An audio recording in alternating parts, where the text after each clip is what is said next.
మహాగణపతిం మనసా స్మరామి మహాగణపతిం మనసా స్మరామి. TR creations family అందరికీ నా హృదయపూర్వక ధన్యవాదాలు. మార్చి మొదటి వారానికి సంబంధించి ద్వాదశ రాశుల వారికి రాశి ఫలాలు ఏ విధంగా ఉండబోతున్నాయండి అనేది చూద్దాం. ఈ మార్చి 1వ తారీఖు నుంచి 7వ తారీఖు వరకు కూడా చూస్తే మేజర్ ట్రాన్సిట్ చేంజ్ విషయానికి వస్తే కనుక శుక్రుడు సోమవారం మార్చి 2వ తారీఖున ఉచ్చ స్థితిలోకి మీన రాశిలోకి మిత్రుడైన శనితో యుతి చెందబోతున్నారు. మిథున రాశిలో గురువు గారు వక్ర సంచారంలోనే ఉన్నారు. కేతువు సింహరాశిలో ఉన్నారు. రాహు కుంభరాశిలో, రవి కుంభరాశిలో, కుజుడు కుంభరాశిలో, బుధుడు కుంభరాశిలో గోచారంలో ఉన్నారు. అదేవిధంగా చంద్రుని యొక్క గమనం మనం చూస్తే కనుక కర్కాటకం, సింహం, కన్య, తుల రాశుల మీదుగా చంద్రుని యొక్క సంచారం ఉంది. ఈ విధమైన చంద్రుని యొక్క సంచారం అండ్ నవగ్రహాల యొక్క గోచారం ఆధారంగా ఈ యొక్క వారం ద్వాదశ రాశుల వారికి ఏ విధంగా ఉండబోతుంది ఏంటనేది మనం ఇప్పుడు చూద్దాం. వృశ్చిక రాశి వారికి సంబంధించి చూద్దాం. వృశ్చిక రాశి వారికి ఇక్కడ మెయిన్గా యోగిస్తున్న గ్రహాలు ఈ వారం చతుర్థంలో బుధుడు, పంచమంలో శుక్రుడు, దశమంలో కేతువు. 3 గ్రహాల యొక్క అనుకూలత ఈ వృశ్చిక రాశి వారికి సంబంధించి ఇక్కడ మనకి అనుకూలంగా ఉంది. సో అలాగే ఈ వారం చంద్రుని యొక్క గమనం మనం చూస్తే కనుక 9, 10, 11, 12 స్థానాల మీదుగా చంద్రుని యొక్క సంచారం ఉంది. సోమ, మంగళ, బుధ, గురు, శుక్ర 5 రోజులు కూడా చంద్రుడికి సంబంధించి చక్కగా అనుకూలమైన ఫలితాలు మనకు కనిపిస్తూ ఉన్నాయి. ఎప్పుడైతే ఈ రాశి వాళ్ళకి సంబంధించి మనం చూస్తే కనుక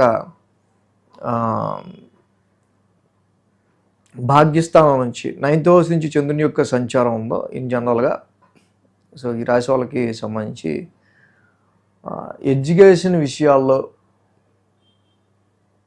ముఖ్యంగా చాలా వరకు ఒక రకమైన ఎఫర్ట్ని, టఫ్ టైంని వీళ్ళు ఎదుర్కొంటా ఉండే ఆస్కారాలు మనం గమనించవచ్చు. అలాగే హైయర్ ఎడ్యుకేషన్కి సంబంధించి కానీ, ఫారెన్ ట్రావెల్ గురించి కానీ మీరు చేసే ప్రయత్నాల్లో మనం అనుకున్న పనులు ఎందుకు అంత ముందుకు పడట్లేదు అనే ఒక రకమైన ఆవేదన మాత్రం వృశ్చిక రాశి వాళ్ళకి కనిపిస్తూ ఉంది. అది అష్టమంలో ఉన్న గురువు రిట్రాగ్రేషన్లో ఉండటం వల్ల, పంచమంలో శని అక్కడ ఉండటం వల్ల కావచ్చు, లాభస్థానంలో రవి, కుజుడు లాంటి ప్లానెట్స్ ఉండటం కావచ్చు. సోమ, మంగళవారాల్లో చూస్తే దశమ స్థానంలో చంద్రుని యొక్క సంచారం. So you feel very emotional stress in this week. అర్ధాష్టమం మీద, చతుర్థ స్థానం మీద గురువు గారి ఆస్పెక్ట్ ఉంది. అక్కడ 4 గ్రహాలు ఉన్నాయి. అదిగాక మళ్ళీ గ్రహణం వస్తుంది. మార్చి 3వ తారీఖున చంద్రుడు కూడా చూస్తాడు. మొత్తం 4th హౌస్నే ఆస్పెక్ట్ చేస్తూ ఉంది. సో మార్చి 3 అనేది ఒక ఎమోషనల్ టైం అని మనం చెప్పచ్చు. మార్చి 3 ఎప్పుడైతే ఎమోషనల్గా చాలా వరకు కూడా ఈ రాశి వాళ్ళకి సంబంధించి 10th హౌస్లో చంద్రుని యొక్క సంచారం, కేతు ఉన్నాడు పక్కన, సమ్ జాబ్ డిస్సాటిస్ఫాక్షన్, జాబ్ మీద కాన్సన్ట్రేట్ చేయలేకపోవటం. సో అప్పటి వరకు ఏదైతే మీ వల్ల, మీ ఎక్స్పీరియన్స్తో కానీ మీతో కానీ పని ఉందో ఇప్పుడు అంత పని లేదు అనుకోవటం, ఇలాంటి కొన్ని సందర్భాల వల్ల you feel some disturb in professional life. You less concentration on your professional life and more concentration on your domestical issues. ఎక్కువ డొమెస్టికల్ ఇష్యూస్ మీద కాన్సన్ట్రేట్ చేయాల్సి వచ్చే ఆస్కారాలు మనకు ఎక్కువగా కనిపిస్తూ ఉన్నాయి. సో ఏదైతే బుధ, గురు, శుక్రవారాల్లో ఇక్కడ బుధుడు కూడా మెయిన్గా ఈ రాశి వాళ్ళకి సంబంధించి లాభస్థానంలో ఉన్నారో చంద్రుడి యొక్క సంచారం, మళ్ళీ ఆ రాశి అధిపతి చతుర్థ స్థానంలో ఉన్నారు. బుధుడు జనరల్గా యోగించినప్పటికి కూడా మళ్ళీ అక్కడ రవి, కుజ, రాహు లాంటి గ్రహాలు ఉండటం వల్ల some domestical inconvenience or domestical inner peace, మానసిక ప్రశాంతత, గృహానికి సంబంధించిన విషయాల్లో కొంతవరకు ఫిక్స్డ్ అసెట్స్కి సంబంధించి కానీ, ఏదైనా అమ్మకాలు కొనుగోలు చేసిన, వాహనాల అమ్మకాలు కొనుగోలు పెట్టిన, ఇంటికి సంబంధించిన విషయాల్లో, ప్రాఫిట్స్కి సంబంధించిన విషయాల్లో కూడా కొంత అనుకూలత కొంచెం తక్కువగా ఉండటం వల్ల ఎమోషనల్ స్ట్రెస్ అనేది ప్రాఫిట్కి సంబంధించిన విషయాల్లో కూడా ముఖ్యంగా రియల్ ఎస్టేట్ చేసే వాళ్ళకి ఎక్కువగా కనిపిస్తూ ఉంది. వారాంతానికి చూస్తే ఈ రాశి వాళ్ళకి 1000 స్థానంలో చంద్రుని యొక్క సంచారం. ఈ స్థానంలో చంద్రుని యొక్క సంచారం, ఆ రాశ్యాధిపతి శుక్రుడు వెళ్ళి మళ్ళీ ఉచ్చ స్థితిలో పంచమ స్థానంలో ఉన్నారు. కొద్ది గొప్ప ఈ వారం నుంచి శుక్రుడి యొక్క పంచమ స్థాన సంచారం కొంత బిట్ రిలాక్సేషన్ ఇవ్వటం.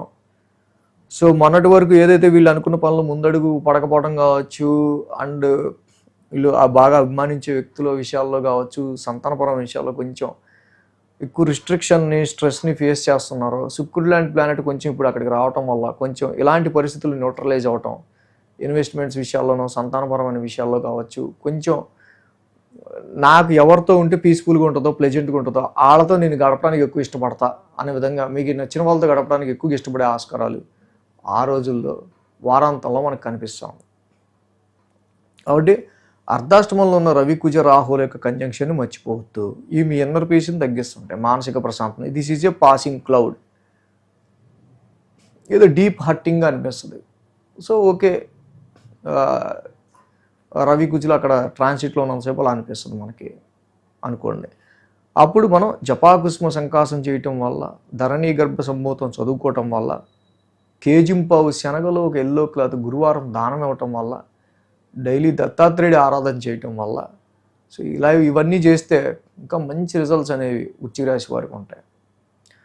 ముఖ్యంగా ఎగ్జామ్స్ టైం కాబట్టి పిల్లలకి అర్ధాష్టమంలో ఈ గ్రహాలు ఉండడం కానీ, అలాగే అష్టమ గురుదోషం ఉండడం వల్ల గురుబలం లేకపోవటం కానీ,